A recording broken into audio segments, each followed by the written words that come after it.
Reading from Srimad-bhagavatam, from the 7th canto, chapter 8, entitled "The Lord slays the king of the demons," text number 10. Čteme ze Šrimad-bhagavatamu, zpěv 7. kapitola 8, která se nazývá Pán zabíjí krále démonů, šloka číslo 10. Dasyam pura sannavijitjapnam pato Dasyam pura sannavijitjapnam pato Manyante eke svajita vishodasa Manyante eke svajita vishodasa Jitatmano yasya samasya dehinam Jitatmano yasya samasya dehinam Sadhu swamoha prabhavakuta pare Sadhu swamoha prabhavakuta pare. Translation. In former times, there were many fools like you who did not conquer the 6 enemies that steal away the wealth of the body. These fools are very proud, thinking, I have conquered all enemies in all the 10 directions. But if a person is victorious over the 6 enemies and is equipoised toward all living entities, for him there are no enemies. Enemies are merely imagined by one in ignorance. V minulosti žilo mnoho hlupáků, jako jsi ty, kteří neporazili 6 nepřátel, když kradou bohatství těla. Tito hlupáci byli plní pýchy a mysleli si, porazil jsem všechny nepřátele na všech 10 světových stranách. Zvítězí však někdo nad 6 nepřáteli a vnímá všechny živé bytosti rovnocenně, žádní nepřátelé pak pro něho neexistují. Nepřátelé jsou pouze výkladem představivosti toho, kdo je pod vlivem nevědomosti. Purport. In this material world, everyone thinks that he has conquered his enemies, not understanding that his enemies are his uncontrolled mind and 5 senses. Manasastranindriyani pratiti karsati. In this material world, everyone has become a servant of the senses. Originally, everyone is a servant of Krishna, but in ignorance one forgets this, and thus one is engaged in the service of Maya through lusty desires, anger, greed, illusion, madness, and jealousy. Everyone is actually dependent on the reactions of material laws, but still one thinks himself independent and thinks that he has conquered all directions. In conclusion, one who thinks that he has many enemies is an ignorant man, but one who is in Krishna consciousness knows that there are no enemies but those within oneself, the uncontrolled mind and senses.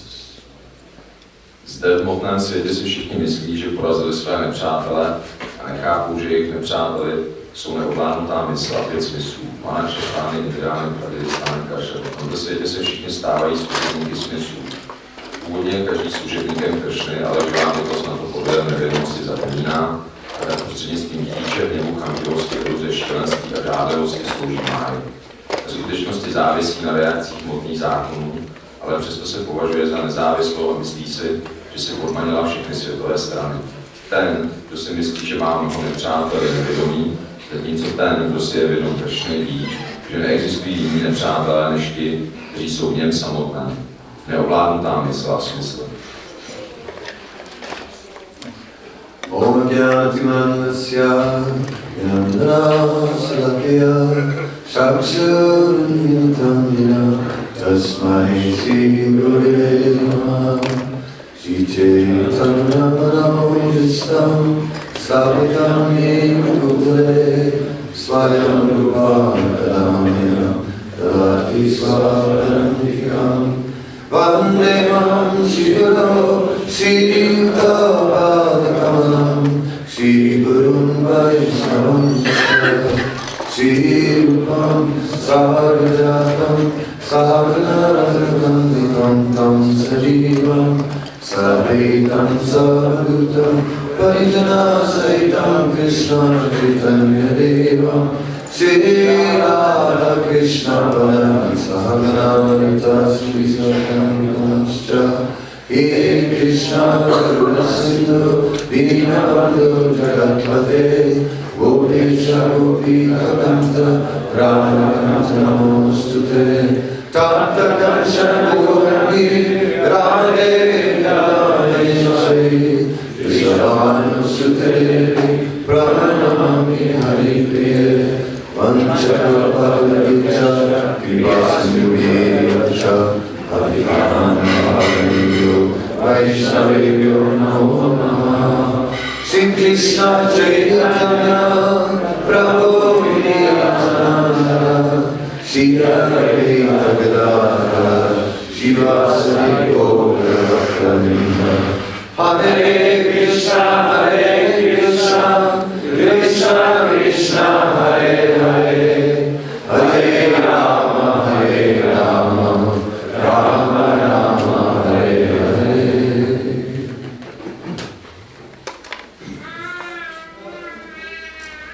These fools are very proud, thinking, I've conquered all enemies in all the 10 directions. But if a person is victorious over the 6 enemies, and is equipoised towards all living entities, for him there are no enemies. Enemies are merely imagined by one universe. Tito hlupáci byli plní pýchy a mysleli si, porazil jsem všechny nepřátelé na všech 10 světových stranách. Když však někdo na 6 nepřáteli a vnímá všechny živé bytosti rovnocenně, žádní nepřátelé pak pro něho neexistují. Nepřátelé jsou pouze výkladem představivosti toho, kde je pohledem nevědomosti. Hiranyakasipu was thinking that he had conquered the entire universe. Hiranyakasipu si myslel, že si podmanil celý vesmír. When he raised an eyebrow, everyone was afraid. Když takhle zvednul obočí, tak se každý začal bát. In this way, Hiranyakasipu felt he was fully in control. Tímto způsobem si Hiranyakasipu myslel, že má všechno pod kontrolou. In the 16th chapter of the Bhagavad Gita, we find the demoniac and divine qualities listed. V 16. kapitole Bhagavad Gita najdeme ten seznam božských a démonských vlastností. And it says, Isvaroham aham bhogi siddham balavan sukhi. Isvaroham means I'm in control. A je tam řečeno toto, Išvaro, to znamená já jsem ten, kdo kontroluje. I have it all under control. Vše mám pod kontrolou.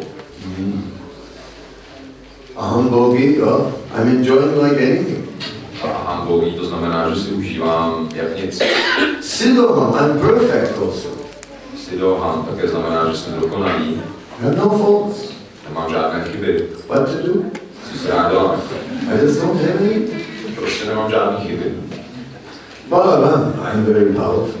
Balavan znamená, že jsem velmi mocný. And I'm Sukhi, I'm happy. Sukhi, to znamená, že jsem šťastný. So in this way, the demon is convinced that everything is wonderful. Takže tímto způsobem je démon přesvědčen, že všechno je nádherné. He is wonderful, everything is wonderful. On je úžasný a všechno ostatní je úžasné. It's because of his own glories. A je to způsobeno díky té jeho vlastní slávě. But Prahlad is pointing out that if one has not defeated or conquered the senses, then one is lost. Ale Prahlad tady poukazuje, že pokud někdo neporazil nebo si nepodmanil smysl, tak je ztracený. Manasa stranindriyani prakriti sannyasis. We are seeing that, yes, the six senses, including the mind. Ano, vidíme tady těch 6 smyslů, včetně mysli. So somehow or other, Hiranyakasipu was fully controlled by his senses and by his mind. Že tak či onak Hiranyakasipu byl plně pod kontrolou svých smyslů a své mysli. And although he thought that he was the doer of activities, in reality he was simply under the control of the pushing of the senses. A ačkoliv si myslel, že je konatelem těch činností, tak byl jednoduše pod kontrolou těch smyslů. Vācavegam, manasakrodavegam, jivavegam, nirapasavegam, etavegam, visahetajiva. He was controlled by the pushings of his senses. Že byl takhle ovládaný těmi nátlaky těch smyslů, vlastních smyslů. Pushed by speech, pushed by the mind, pushed by anger. Byl pod tlakem té vlastní řeči, tlakem vlastního hněvu a vlastní mysli. Pushed by tongue, belly and genitals. Ovládaný tím jazykem, žaludkem a genitáliemi. So everyone is experiencing these pushings. A každý může tento druh nátlaku smyslu zakoušet.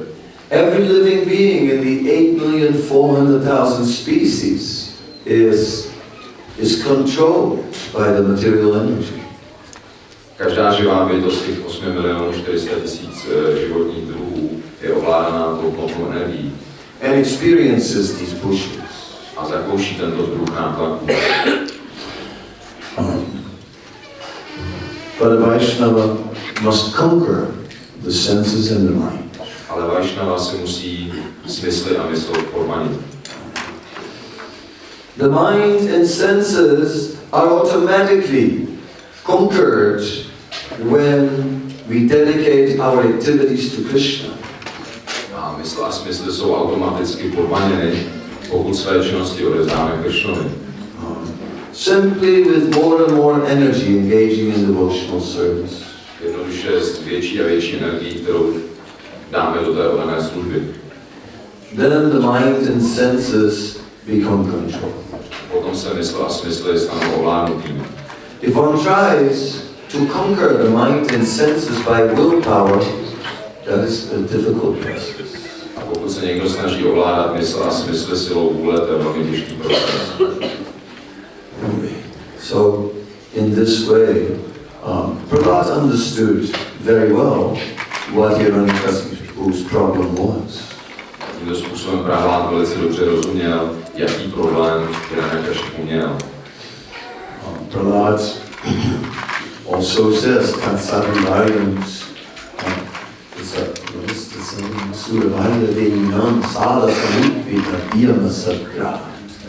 he's saying that one who takes shelter of the temporary material nature is always in anxiety. A on také říká, že ten, kdo přijímá útočiště u té dočasné materiální přírody, je v neustále úzkosti. So although Hiranyakasipu thought of himself that he was in control, he was in anxiety. Takže ačkoliv si Hiranyakasipu myslel, že pod kontrolou má všechno, tak byl vlastně v úzkosti. Whereas Prahlad was fearless. A oproti tomu Prahlad byl beze strachu. It was that fearlessness that challenged Hiranyakasipu. Byla to ta nebojácnost, která takhle byla výzvou pro toho Hiranyakasipu. That this boy could just not be intimidated. Prostě ten chlapec nemohl být žádným způsobem zastrašený. Whatever you did, whatever you said, he remained calm. Cokoliv udělal, cokoliv řekl, on prostě zůstal klidný. He was not afraid of death either. A taky se neměl strach ze smrti. And then he was protected as well. Také měl nějakou ochranu. Because ultimately he could not be killed. Takže v konečném slova smyslu nemohl být zabit. Even when they tried, it didn't work. Dokonce když se o to pokusili, tak to nefungovalo. So, in this way, Hiranyakasipu was amazed to see the power of Prahlad. Tímto způsobem Hiranyakasipu žasnul na tou sílou Prahlada. Such a small boy, but so powerful. Tak malý chlapec, ale tak mocný. And he asked him, where are you getting this power? A on se zeptal, odkud získáváš tu sílu?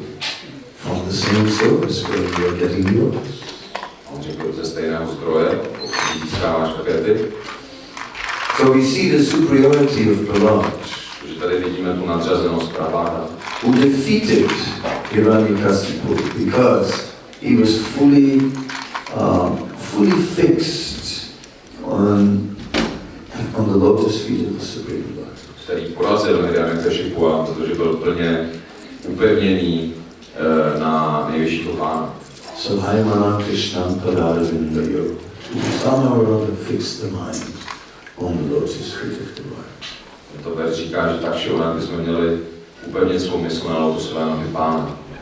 So in the purport, when Srila Prabhupada speaks about overcoming the six enemies, at first he takes it, these six enemies are the five senses and the mind.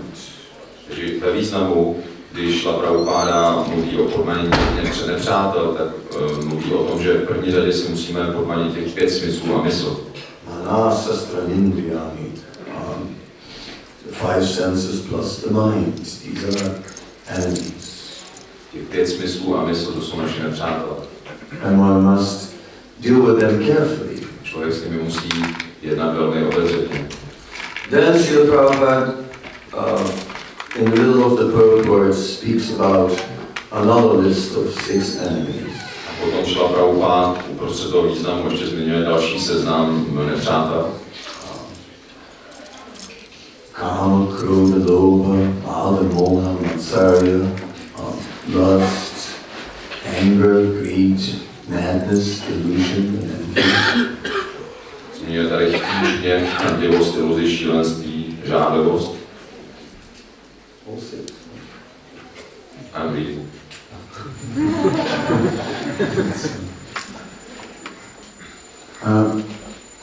So these 6 enemies are always attacking us. A těchto 6 nepřátel nás vždycky napadá. So even while we are engaged in spiritual life, the 6 enemies will attack. Takže dokonce, když jsme zaměstnáni v tom duchovním životě, tak těch 6 nepřátel nás bude napadat. And one has to sort of cover himself in all directions. Člověk se musí určitým způsobem ze všech stran obránit. Just like an army is hiding behind barriers to be protected. Stejně jako armáda se schovává za nějakými bariérami, aby byla ochráněna. So when there are barriers on all sides, then the enemy cannot penetrate. A když jsou tam zátarasy na všech stranách, tak ten nepřítel jim nemůže proniknout. Therefore, in the advanced stages of devotional service, one is not wasting a moment. A proto na pokročilé úrovni oddané služby člověk nestratí ani okamžik. Pure devotional service is described to be ahaitaki apratiyatana, is unmotivated and uninterrupted. A je řečeno, že čistá oddaná služba je popsaná jako ahaitaki apratiyatana, že je bezpodmínečná a nepřerušovaná. When devotional service is interrupted, then there's a space where these 6 enemies can enter and attack. Když je ta oddaná služba přerušovaná, tak je tam určité místo, kudy mohou ti nepřátelé proniknout. When we are interrupting our remembrance of the Supreme Lord, again, immediately, we are under attack. Takže když my přerušíme to naše meditace na nejvyššího pána, tak okamžitě ti nepřátelé nás napadají. Sometimes in war scenes, one soldier lights a cigarette in the dark and boom, finished. Někdy v těch válečných scénách si nějaký voják zapálí cigaretu a bum, a je s ním konec.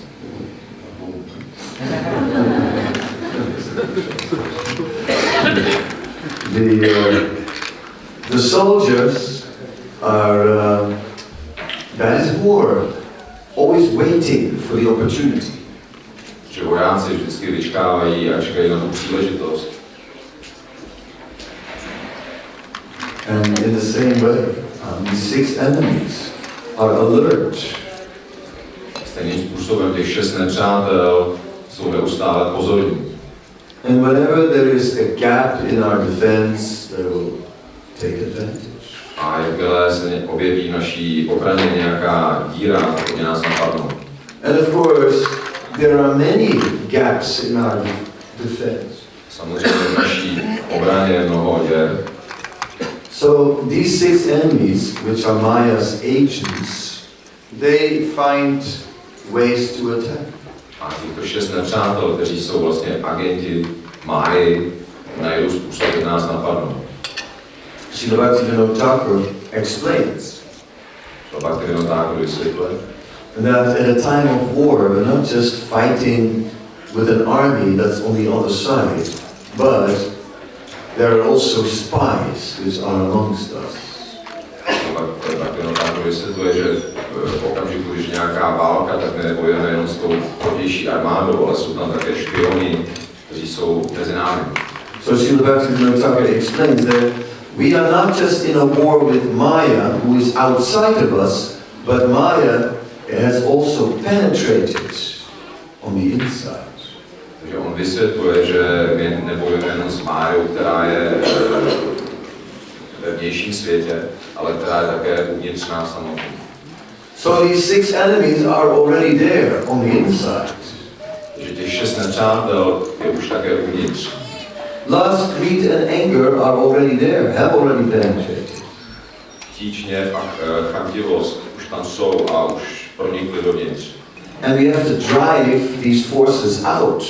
A my musíme tyhle síly vyhnat pryč. Not only do we protect ourselves from possible external causes of agitation, nejenom, že se ochráníme od těch vnějších příčin nějakého rozrušení, but we have to conquer the lust, greed, anger, madness, illusion and envy within. Ale musíme podmanit tíčně, chamtivost, iluzi, šílenství a žádlivost uvnitř. By simply filling our consciousness with remembrance of Krishna. Jednoduše tím, že se naplníme vzpomínáním na Krishnu. Smartavyam satatam Vishnu vismartavyu jatusit sarvi and he said you should eat your kinkaram. That all the rules and regulations of the Vedic scriptures serve one purpose. Všechny pravidla a regulace védských písem slouží jednomu významu. To always remember the Supreme Lord and to never forget him. Tomu cíli a tím je vždy myslet na nejvyššího Pána a nikdy na něj nezapomenout. Because if we don't remember Krishna, then automatically we'll be in mind. Takže když nevzpomínáme na Krishnu, tak budeme automaticky v máji. There's no neutral state, really. Neexistuje tam nějaká neutrální úroveň. Of course, one can be an impersonalist and reside in the Brahmajyoti for a while, and it seems to be a neutral state. Takže samozřejmě někdo může být impersonalistou a po nějakou dobu může zůstávat té Brahmajyoti, která se zdá být takovou neutrální úrovní. One can become a Buddhist and enter into the Viraja river when one attains, which is between the spiritual and material world, when one attains nirvana. Takže člověk může být buddhistou a když dosáhne nirvány, tak může vstoupit do té řeky Viraja, která odděluje ten hmotně duchovní svět. Because there the 3 modes of material nature are absent. Protože tam nejsou přítomné 3 kvality hmotné přírody. But such conditions, either the impersonalist condition or the Buddhist condition, is artificial. Ale tento druh stavu, ať už jde o toho impersonalistu nebo o buddhistu, je prostě jenom umělý. Then again, one must fall down. Patanti anaviti yusmat angrahaya. One must fall down again to Maya. A potom musí člověk znovu poklesnout do máje. Therefore, in reality, there is only Krishna or Maya. A proto v realitě zde existuje pouze Krishna nebo mája. That's the choice. To je ta volba.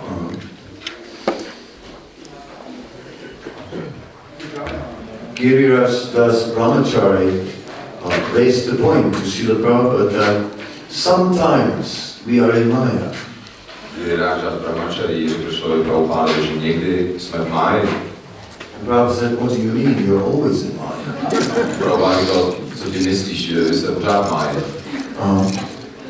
So even in our most Krishna conscious moments, Maya's influence is still there. Že dokonce i v těch nejvíce kršnavědomých okamžicích Maya tam stále existuje. Srila Vishwanath Chakravarti Thakur describes this in more detail in his Madhurya Kadambi. Srila Vishwanath Chakravarti Thakur to popisuje více do detailu ve své Madhurya Kadambi. He describes that in the beginning, spiritual life is localized like a point, and Maya is all pervading. Že popisuje, že na začátku je ten duchovní život lokalizovaný jako takový bod a Maya je všude okolo. And then gradually, in the association of devotees, one begins to take up devotional practices and purification goes on, and that tiny little point becomes slightly bigger. A potom ve společnosti odaný, když člověk dělá ty duchovní praktiky, tak ten malý nepatrný bod se nepatrně rozšíří větší. But otherwise Maya is still everywhere. Ale jinak Maya je všude kolem. So it is said that up to the stage of anartani vritti, spiritual life is a constant battle. Že je řečeno, že až do úrovně anartani vritti je duchovní život neustálou bitvou. Maya is just right there.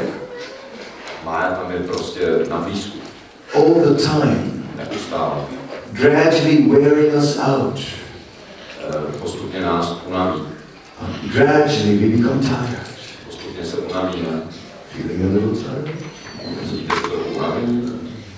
Just waiting for that. A na to jenom čeká. So, but it said that as we are advancing and coming to the stage of Nistha, then Maya is at some distance.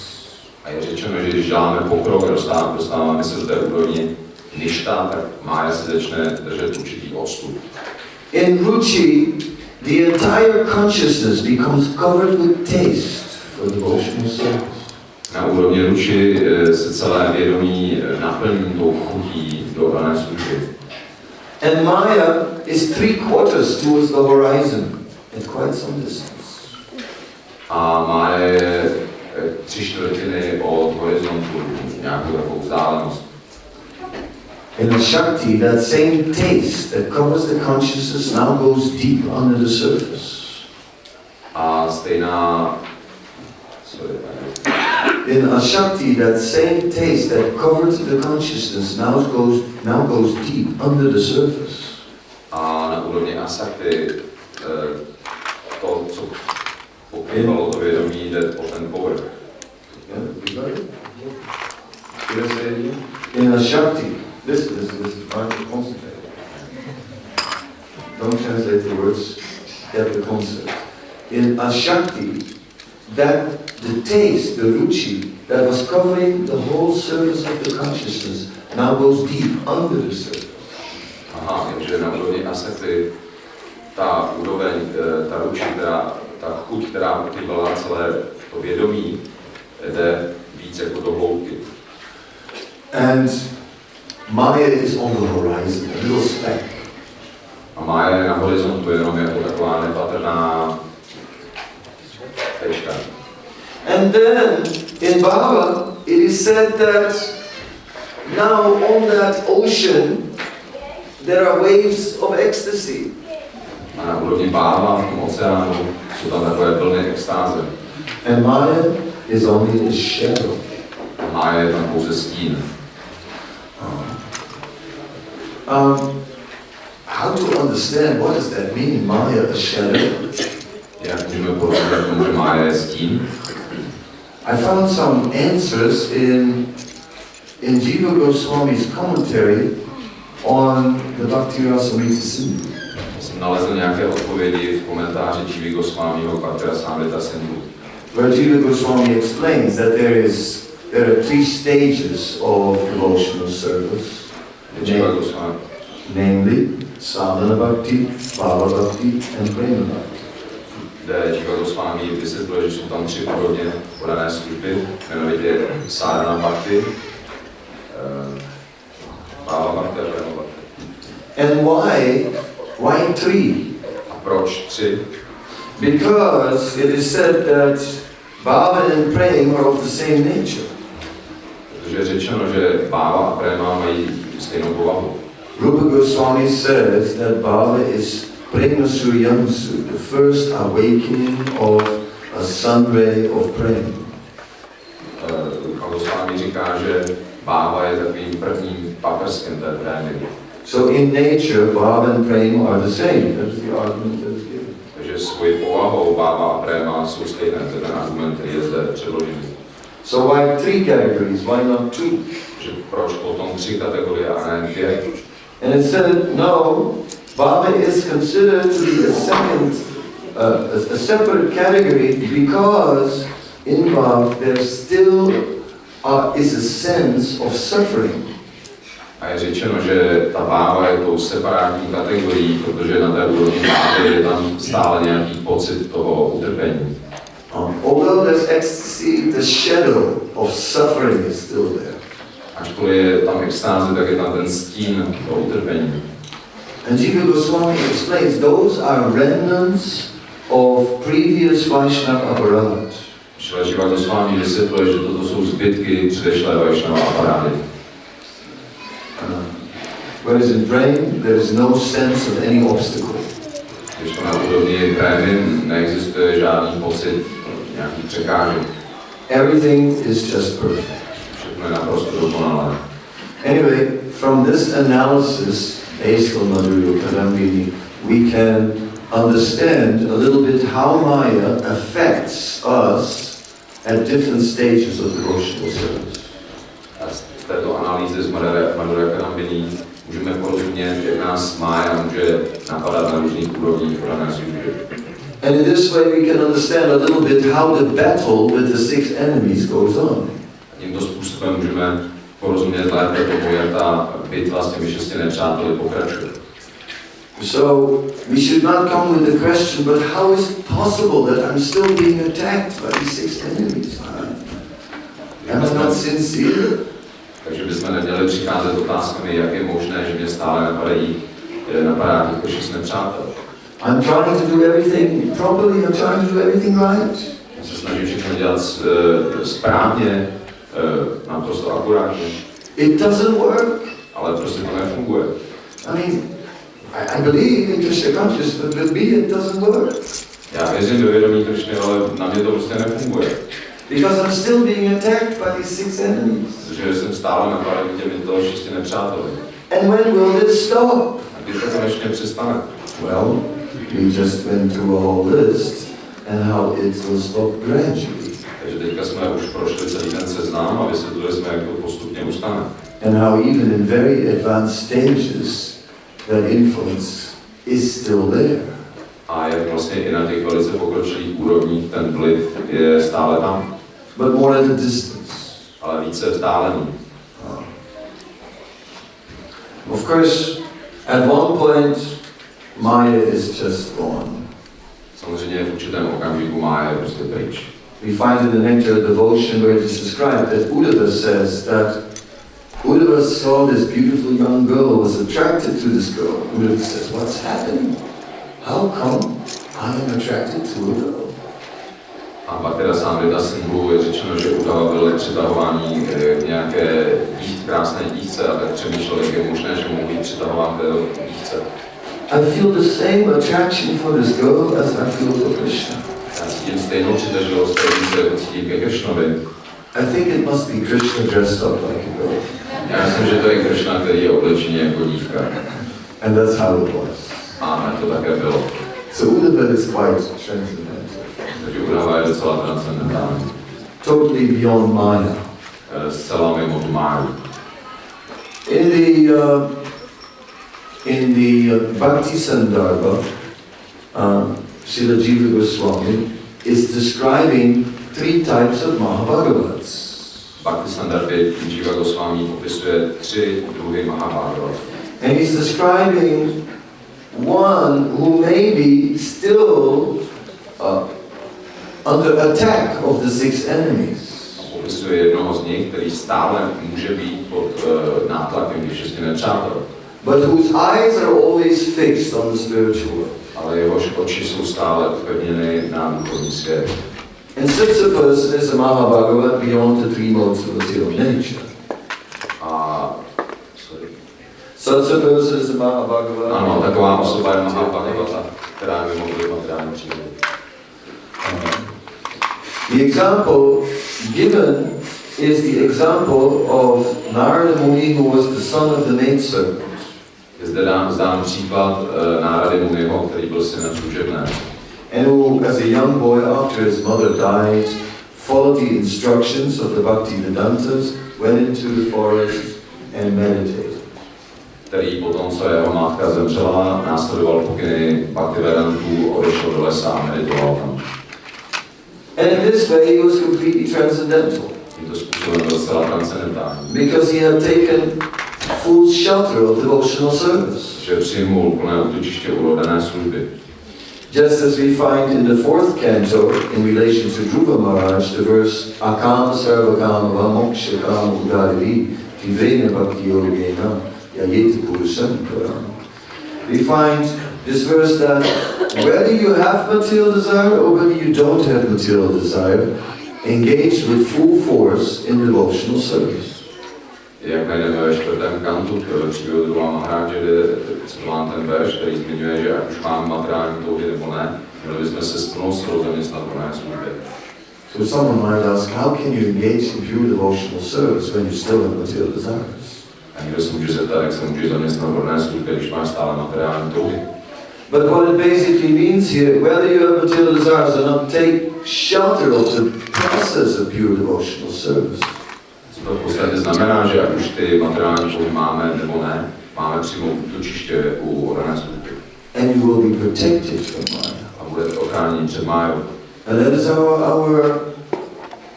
is our shelter. A to je naše útočiště. We cannot be free from material desires just by declaration.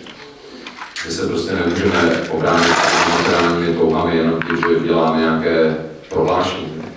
Over the last few days, this topic of desire is coming up in the lectures. Během několika posledních dnů to téma těch tužeb se objevuje v přednáškách. And one feature about desire is it is not something we can control. A jednou z těch povah té touhy je to, že je to něco, co se nedá ovládat. If only I could desire what I want, then life would be easy.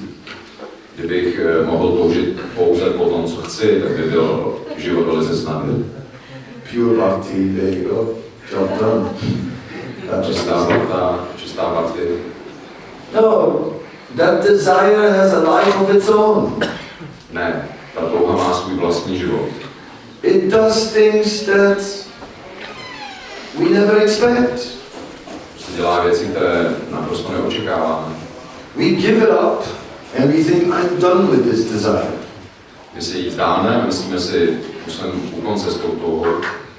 And then just when we don't expect it, there it comes around the corner again. A potom, když to neočekáváme, ona spoza rohu takhle přijde zpátky. Not you, come on. Ne, ty. These desires live a life of their own. Ty touhy mají svůj vlastní život. And suddenly we desire something. A najednou po něčem začneme toužit. We never desired it before. My jsme o tom nikdy netoužili. Bhakti Gauravani Maharaj was quoting Jayato Visyapum Sambhakti Jayate, that by association we develop desire. A Bhakti Gauravani Maharaj tady citoval ten verš, kde je řečeno, že tou společností my rozdělíme určitý druh tužeb. So yes, we should associate with Krishna and with the Lord of goodness. Takže ano, my bychom se měli združovat s Krishnou a s kvalitou dobrá. Also, devotional service changes our desires. A také oddaná služba mění naše touhy. Tadara just bhava kamalobhyas chaye adevi tanduis tito sarpasidati By the process of devotional service, the influence of the lower modes of nature disappears. Díky tomu procesu dané služby ten vliv nižší kvalit hmotné přírody zmizí. So then, certain type of desires disappear. A potom určitý druh těch tužeb zmizí. And one gradually becomes situated in pure, honorable goodness. A potom se postupně člověk situuje v čistém rizím duchu. So in this way, we continue with great courage in the process of devotional service. Tímto způsobem pokračujeme s velkou odvahou v tom procesu čisté dané služby. Yes, Maya and her agents may attack us. Ano, Maya a její agenti nás mohou napadnout. That's normal. To je normální. But we're careful to take shelter. Ale my jsme opatrní, aby jsme tam nepřijímali útočiště. And to always keep cover of Krishna conscious activity. A vždycky se takhle obraňujeme těma Krishna vědomými činnostmi. So that we will not be suddenly shot. Jinak budete najednou střeleni. And in that way, we will be. In the 11th canto, it says one should keep himself safe on the spiritual platform. V 11. zpěvu je řečeno, že člověk by se měl držet bezpečí na té duchovní rovině. And one point that was highlighted by Jiva Goswami was the danger of Vaishnava aparat. A jeden bod, který Jiva Goswami zdůraznil, byla Vaishnava aparáda.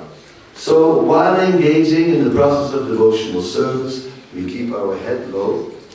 Takže když se zaměstnáváme v procesu dané služby, tak udržujeme svou hlavu skloněnou. And offer respect to all the Vaishnavas. A nabízíme úctu všem Vaishnavům. When criticism begins to pour out of our mouth, we try to shut up. A když kritika začne proudit z našich úst, tak se snažíme to zastavit. And then we can complete this process. A pak můžeme dovršit ten proces. And go forward and forward in devotional service. A jít kupředu a kupředu v té dané službě. Until we fully find shelter at Krishna's lotus feet. Dokud nenalezneme plné útočiště u lotosových nohou Krishny. Any question? Takže nějaké otázky? Ta druhá úroveň bhávy, kdy je tam ještě stín, jestli to má nějakou souvislost s tím, že se říká, že z úrovně bhávy se ještě může poklesnout. So the second stage of bhav, is there any connection with the statement that from this level one can still fall down?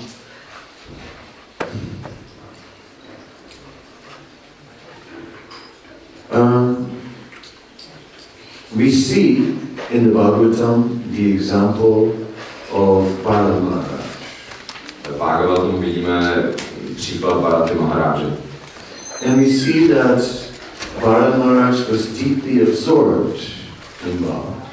Vidíme, že Bharat Maharáž byl hluboce pohroužený v té bhávě. But he became neglectful of his spiritual practices. Ale začal být nedbalý, co se týká svých duchovních praktik. And gradually became distracted. Postupně ho to odvedlo pryč. And eventually fell down. Postupně poklesl.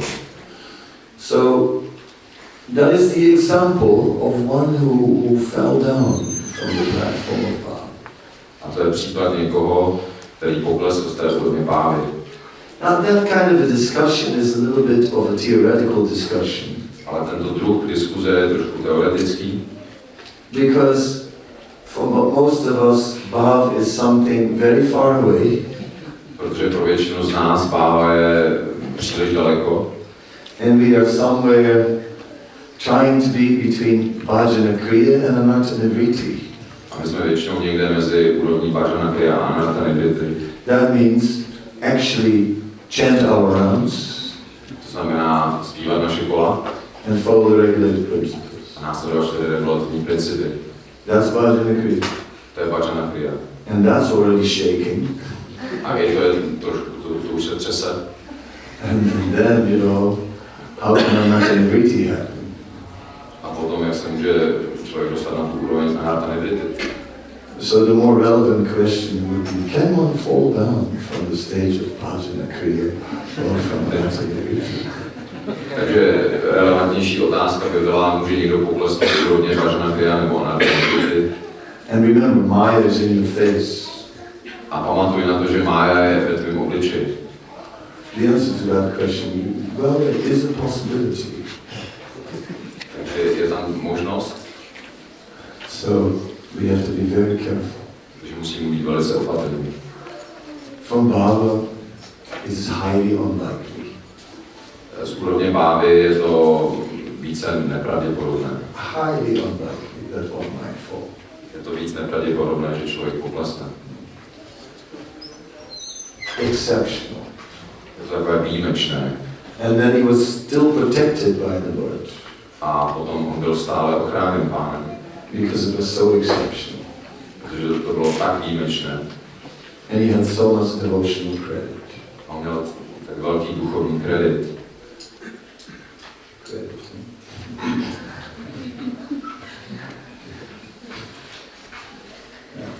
So, in this way, we can see Krishna.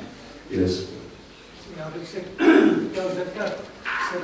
díle Šrimad-bhagavatamu je popsáno, že Hiranyakashipu ovládal všechny mystické síly. V Bhagavad-gítě v 6. kapitole je psáno, že mystické síly nemůže získat ten, kdo neovládá svou mysl a svoje smysly. Jak teda správně chápat ty souvislosti, že Hiranyakashipu byl povládou svých smyslů? In the second canto of Srimad-bhagavatam is mentioned that Hiranyakashipu possessed all mystic powers. On the contrary, in the Bhagavad Gita it's mentioned that only one who controls his mind and senses can possess mystic powers. So how to understand those two statements? Then the 11th canto of Srimad-bhagavatam is getting into much more detail about mystic powers. A potom 11. zpěv Srimad-bhagavatamu jde více do detailu, co se týká mystických sil. And it says that mystic powers can also be attained by performing austerities. A je tam také řečeno, že mystických sil člověk může dosáhnout, když vykonává odříkání. Even by performing austerities in the mode of ignorance. Dokonce když člověk vykonává odříkání v kvalitě nevědomosti. So there are mystic powers which come from the mode of ignorance, there are mystic powers that come from the mode of passion, mystic powers come from the mode of goodness, and even mystic power that come from the transcendental platform directly from Krishna. Takže jsou mystické síly, které přicházejí z úrovně kvality nevědomosti, z úrovně kvality vášně, z úrovně kvality dobra a potom také z úrovně čisté kvality dobra. Remember Putana? Pamatuješ si na Putanu? She was a witch. Ona byla čarodějnice. And she was able to fly. A byla schopná létat. And Prabhupada writes that like ladies would fly on brooms. Prabhupada tam napsal, že tam ty dámy létaly na koštěti. Such things are going on. Takové věci se dějí.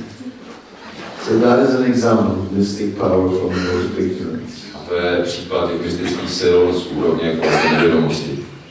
But anyway, we don't care about mystic powers. Ale nevadí, my se o ty mystické síly vůbec nestaráme. Prahlad is not famous in that he suddenly developed this incredible strength and knocked out Hiranyakashipu. Prahlad není známý tím, že vyvinul nějakou neobyčejnou sílu a knockoutoval Hiranyakashipu.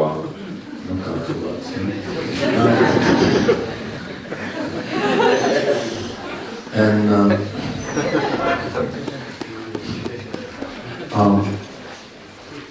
no, Prahlad was protected by the Supreme Lord. Ne, Prahlad byl pod ochranou nejvyššího Pána. So that we don't look for mystic power, we look for protection. Takže my neusilujeme o ty mystické síly, ale usilujeme o tu ochranu. But Hiranyakashipu, he wanted power. Ale Hiranyakashipu chtěl tu sílu. But we look for protection of the Supreme Lord. My se naopak hledáme tu učiště nejvyššího Pána, ochranu nejvyššího Pána. Okay, it's 9 o'clock. Thank you very much. Shri Prabhupada ki jai. Kadamba Kanana Swami ki jai.